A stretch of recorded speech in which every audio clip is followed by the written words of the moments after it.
नाजरीन नाजरीन आप देख रहे हैं व्हाट एंड हाउ चैनल। आज हम बात करेंगे सुकून ड्रामे की अगली किस्त के बारे में। अगली एपिसोड में आप देखेंगे कि हमदान जेल में बैठे रज़ा को आईना दिखाकर जाता है कि तुमने ज़रूर किसी का दिल दुखाया है, तो तुम्हारे साथ ये सब हो रहा है। और हमदान अनजान बना के दिल दुखाया नहीं, मैं तो कुछ भी नहीं किया, हमदान उसे सोचने का कहकर वहाँ से चला जाता है। वहीं पर अमजद खान के साथ जो कुछ भी हो रहा है वो सिर्फ एक लड़की को धुतकारने पर किया दिखाया जा रहा है कि किस तरह वो बर्बाद हो गए हैं। बेटी हॉस्पिटल में, बेटा जेल में, बिजनेस कारोबार सब कुछ तबाह हो बर्बाद हो गया। एक लड़की का दिल दुखाने पर अगर अंजाम इतना भयानक दिखा रहे हैं, तो वहीं बहरहाल अमजद खान तो ख़ुद परेशान है कि वो भी सोच रहा है कि मुझसे कोई ना कोई ऐसी गलती सरजद हुई है जिसकी सज़ा का खुमियाजा भुगतना पड़ रहा है।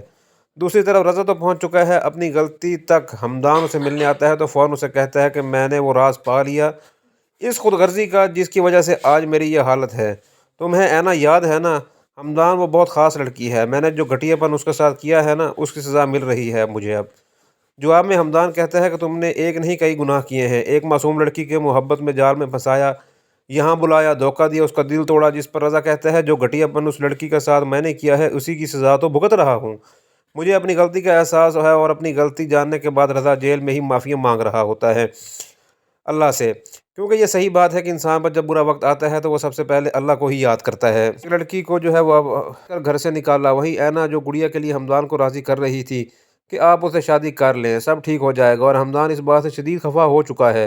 ऐना को उसकी गलती का एहसास भी दिलाना चाहता है कि मोहब्बत का जवाब मोहब्बत से ना दिया जाए तो वो नासूर बन जाती है।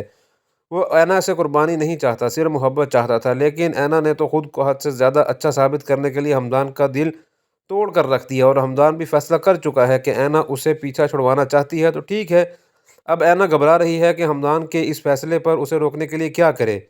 वो कहती है कि ना वो मुझे छोड़ना चाहती है और ना मैं उसे छोड़ना चाहता हूँ, लेकिन रज़ा और मसला जो है वो सॉल्व प्लीज़। जिस पर हमदान जवाब देता है कि कुछ काम जितनी जल्दी हो जाए ना उतना ही अच्छा होता है। अब ऐना घबरा रही है हमदान के रवैये को देखकर। उसने ये नहीं सोचा था कि हमदान इतना ज़्यादा नाराज़ हो जाएगा और वो डाइवोर्स पेपर भी बनवा लेगा। इसलिए हमदान से कहती है कि मैं डाइवोर्स नहीं चाहती। अब यहाँ पर हमदान परेशान है। ऐना आखिर तुम चाहती क्या हो?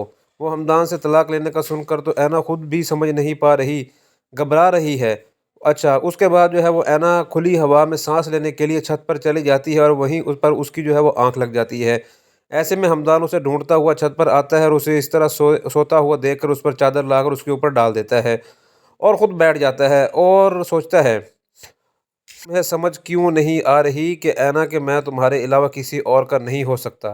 अब हमदान ही है ना जो ऐना को अमजद और रज़ा के सामने लेकर जाएगा ताकि वो इससे माफ़ी मांग सके और इनकी मुश्किलात कम हो सकें। वहीं दूसरी तरफ आप देखेंगे, या आपको क्या लगता है कि शानज़ेब ठीक हो जाएगी? अगर वो ठीक हो गई और बच भी गई तो ज़ाहिर सी बात है हमदान की बेवफ़ाई जो है उसे फिर दोबारा जो है वो जीने के काबिल नहीं छोड़ेगी और उसे मार देगी।